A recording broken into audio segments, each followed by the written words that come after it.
First off, I just want to say I don't know anything. And it's ironic that I'm trying to make this video after what's been seen. However, something wants to try to verbalize what's been seen. And it's about the nature of thought and the deconditioning process. So the fundamental reality is that no thought is true. There's no such thing as a true thought. And that's really the most difficult thing for the mind to come to terms with. And, after 9 years of being in this process of deconditioning, what I can feel is that as we turn to the awareness and the stillness and the truth of who we are, which is beyond thought and beyond labels and identities, in that process the mind, kicks up and screams, and we're able to allow this process of release. And it's really an energetic release because all the thought forms and the beliefs are held in the body as energy. And so when we go to remain, when we remain through our conditioned thoughts and don't move, such as when the mind is telling you have to take care of something, otherwise everything's going to fall apart, but yet the body is just immobilized and it won't move.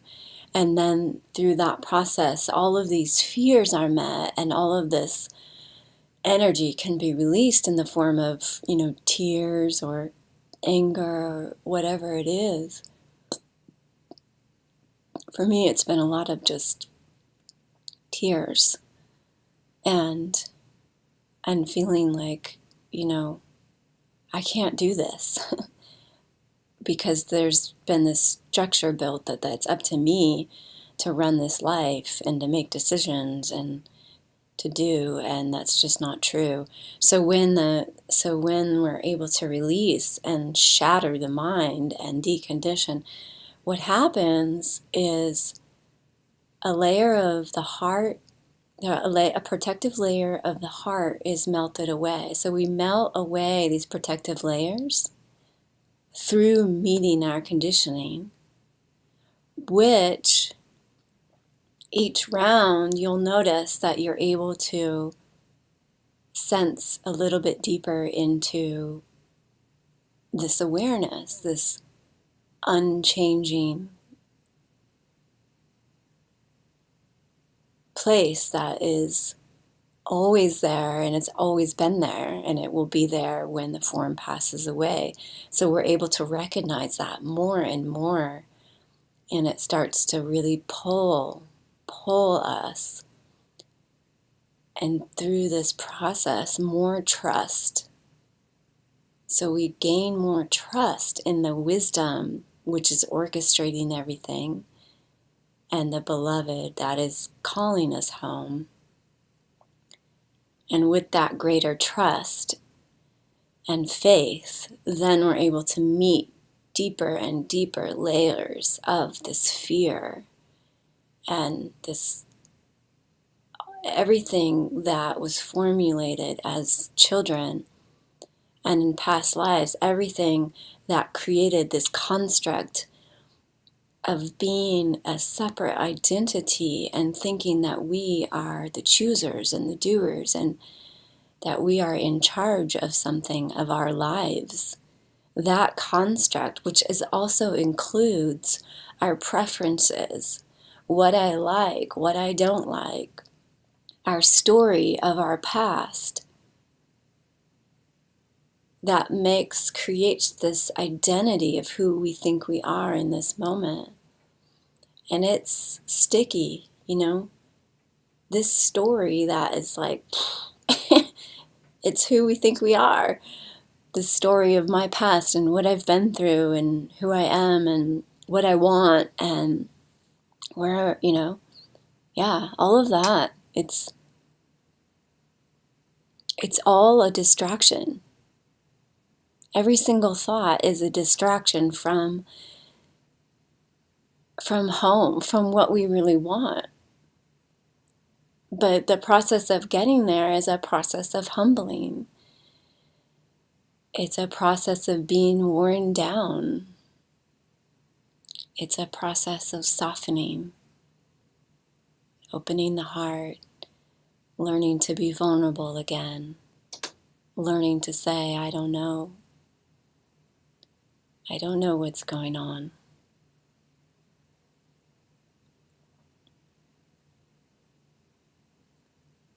So one tool that could be helpful is to, as you're learning about your open centers and the general themes of what they mean, you can start to become aware of the specific and general thought patterns that cycle through again and again and again.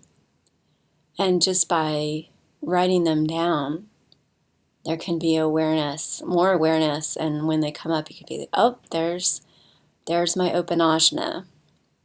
And I think that one specifically, I've really come to recognize over so many cycles. I've been doing this for 9 years.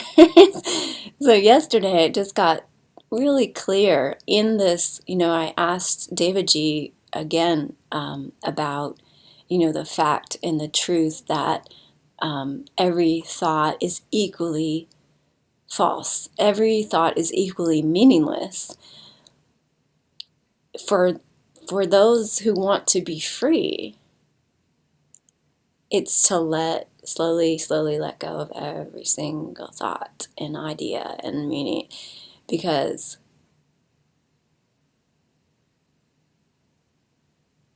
free awareness is like not attached to anything. It's just alive, and it's, who we really are is not our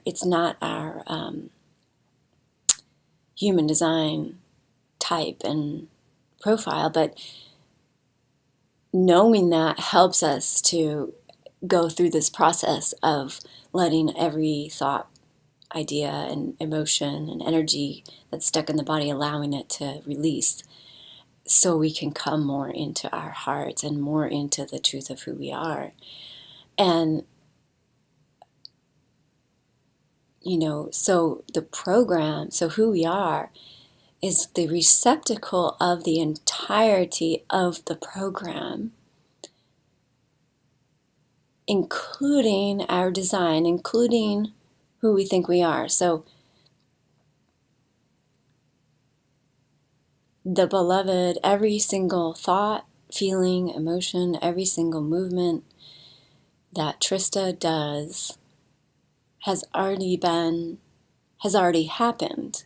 And the thing about thoughts is that, and here's this this awesome thing that David G said the other day that I'm really just sinking into. Thought is the glue that keeps the illusion together. It's what keeps the illusion going, because in reality, every single thing has already happened, and then the thought comes in, milliseconds after, and thinks that the mind thinks that it's orchestrating what's going on. But what has already happened, what the movements are, like what's being spoken, it's just arising from from the self or the beloved. It's already been happened. And then the mind says, I am speaking, I am doing. And then it's the belief in that thought that takes us away from really enjoying reality. So, I'm just seeing this, and it's really cool to try to verbalize this for myself, because the vigilance that it takes to let go of every single thought, it's not going to happen overnight. It's a process. Every ego has arrogance in it, and so just to realize that the nature of the ego mind is arrogance. It's based on arrogance and fear. It thinks it knows.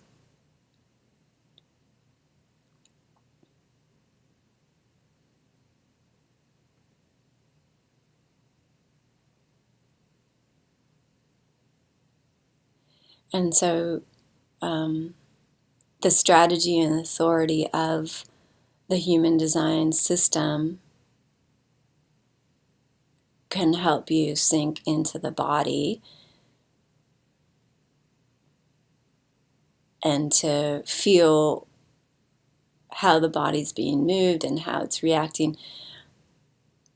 Yeah, so what is happening is there's no other way it could be happening.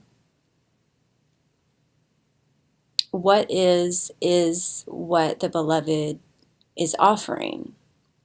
And the mind is what causes all the resistance and gets in the way of what's really happening and takes us away from the greater sense of amness.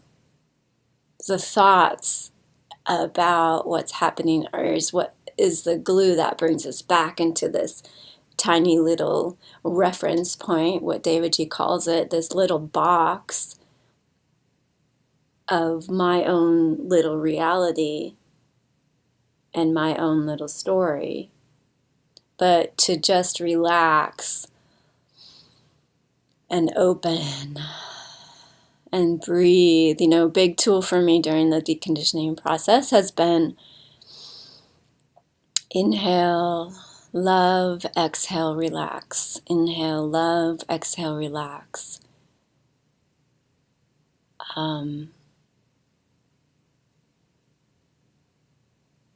So yeah, if we want to be free, we have to let go of every single thought pattern. And how do we do that? But learn to be still, learn to remain. It doesn't mean you have to have a crazy meditation practice, but there is an element of learning to slow down the life, to slow down enough to watch the mechanics of the mind and how it comes in and just grabs us and takes us down. And so when it takes us down into identification and all the sadness and all of the emotions, now that also is an offering, because there's this process where when we do stop and we do want truth and we do want to return to our true nature, there's a rewinding process. We have to go through the unwinding process to feel everything that we have repressed, and we repress it through staying up in our heads.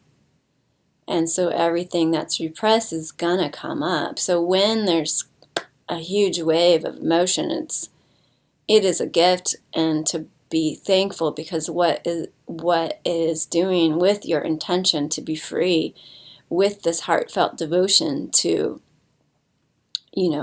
truth and the beloved, that process is burning away. It's burning away the heart, the protective layers of the heart. It's burning away the thought patterns, and it's allowing this process of sinking deeper and deeper and bringing more resolve and more vigilance and more devotion to the wisdom that is carrying us home.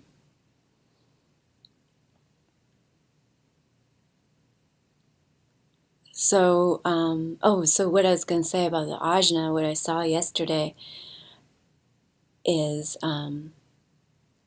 being with Devaji is, it's like this huge transmission of reality, and it's easier to feel myself when I'm with him. Well, two things happen.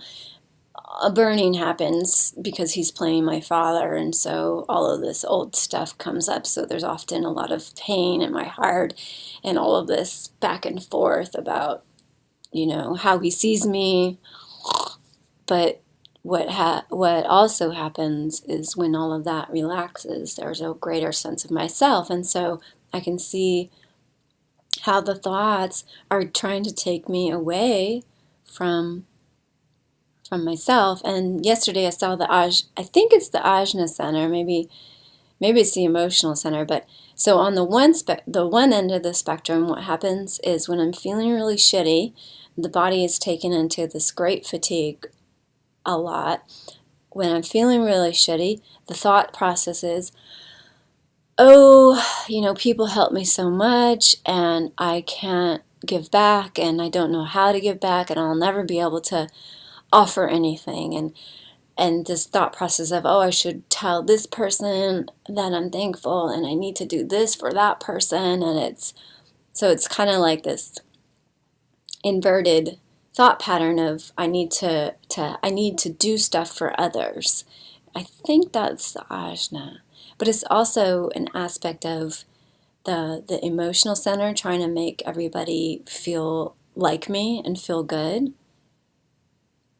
And then on the other end of the spectrum, when there's a feeling of myself and I'm feeling the radiant, the happiness of myself, then that same mechanical thing comes in, but it's on the other side. It's like, there's this inspired idea. I should do this for that person. And then it spirals into, and that person. And I want to do that for that person and that for that person. It's just like, whoa, it's totally overwhelming. And so the reality, none of that is true, brings me back again and again to just see, okay, that is also not true. On the high end of the spectrum, when we're having all these fantastical ideas and I want to help this person and I want to, for the Open G Center, it's like, I know I can do this as my career, and it's like this planning into the future, and it's going to look like this. All of that, there's no such thing as a future, no such thing as a past. All of that, the whole, the rest of the Maya is pointing to make goals, set your goals and achieve them. Well, that's bullshit. The only goal, if you want freedom, is to be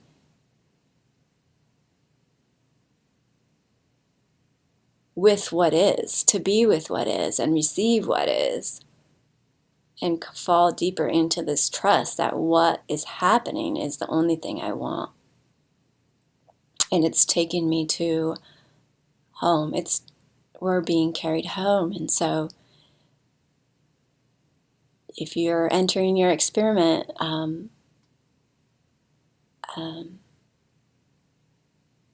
bless you. Bless you for wanting to be free. Bless you for having the courage to see that there's another possibility than what the current collective consciousness is experiencing. And, I just want to say, like, turn off your freaking news. Don't read the news. Get off of Facebook as much as possible, unless it's all positive stuff.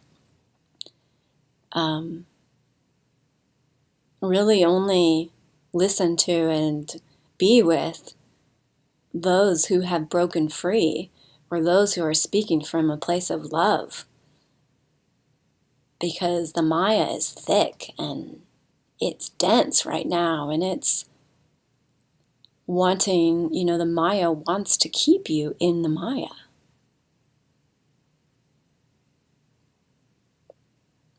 So looking outside yourself, that often it's just going to be a carrot to keep you in the mind, to keep you in the Maya.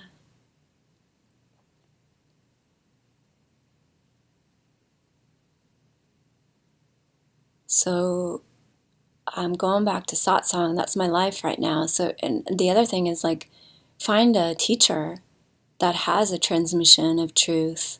Humble yourself. Realize you don't know anything. Even if you've done a lot of work, we don't know anything, and to just, to allow this humbling process. Because that's where the gold is, in not knowing anything. And so the reason you want to find a teacher, a high caliber teacher like David G, is because the mind has been running the show for so many lifetimes. It's not going to give up easily. It's going to put up a huge fight. And if you have the courage to sit in a transmission like David G, he's going to bring up everything. Your teacher is there to bring up everything that's in the way from you knowing your own nature, from you knowing that you are the joy and the love, that we are the happiness. And if you're not constantly exposing yourself to someone who's broken free, the spin of the mind, it's just so entrenched in us. It's just difficult to break out of it if you're not constantly exposing yourself to truth. So, the combination of human design and bringing awareness to these thought patterns that make you feel like something's not right. Like, this isn't me, but how do I don't know how to change. And human design is such a beautiful tool for entering into learning who you really are. And then that in combination with a stillness practice, turning towards love, knowing, believing in love, and finding someone that resonates, that is speaking from their heart, not from their mind, is walking the walk. And there aren't too many. There aren't too many out there yet, but there are teachers out there who are in their integrity of their heart and are not being driven by egoic desires and fears.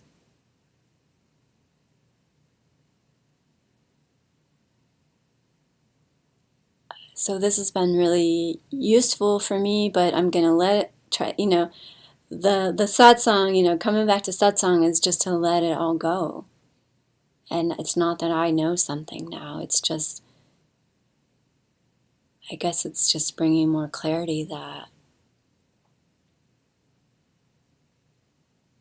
what I really want is freedom, and freedom means letting go of everything. But there's still, there's this early childhood trauma that happened here. So a lot of my journey has been meeting this little one that's just been absolutely shattered. And And it's been a gift, I'll tell you that. But that little one is still working. It's still being worked. And yeah, all of that is going to be freed. And the more there's a meaning of that terror that little one went through, this process taking me back all the way to when it happened. But the beauty of it is that there's this wisdom and this kindness that's orchestrating the process. So by the time, as I'm getting closer to the original wound, which was too unbearable for this little beautiful pure being to process at that time, as I'm getting closer to that, I'm also anchoring in what I know to be true, which is I am not touched by all the phenomena that's happening in the play. I am not touched by the program. And that anchoring is going to allow the anchoring in the love, and it's not my full experience that this awareness is like, oh, my heart's exploding and I'm just in bliss. That's not true yet, but it's coming. But what is felt is like through all of this process, something has been watching, something has been aware, and turning my attention again and again and again to that is helping it to recognize itself. It's the beloved is turning to me the more I turn to it.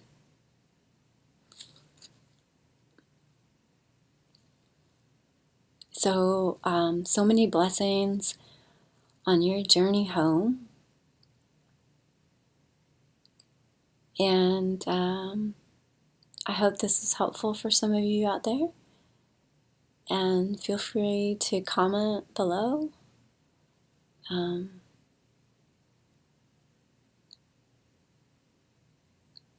Lots of love out there. Love is the only real thing. The world is getting crazier and crazier, so it's so important to come back to believing in love, to, even if it's not our experience, to know that it is our birthright to remember who we are, to remember our purity and that we are love. So I just pray that you have the faith and the courage to do the work to remember your true nature, because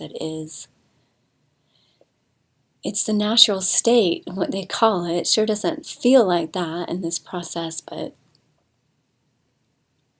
all that wants to happen is for you to come home. The beloved wants you. Okay. Much love.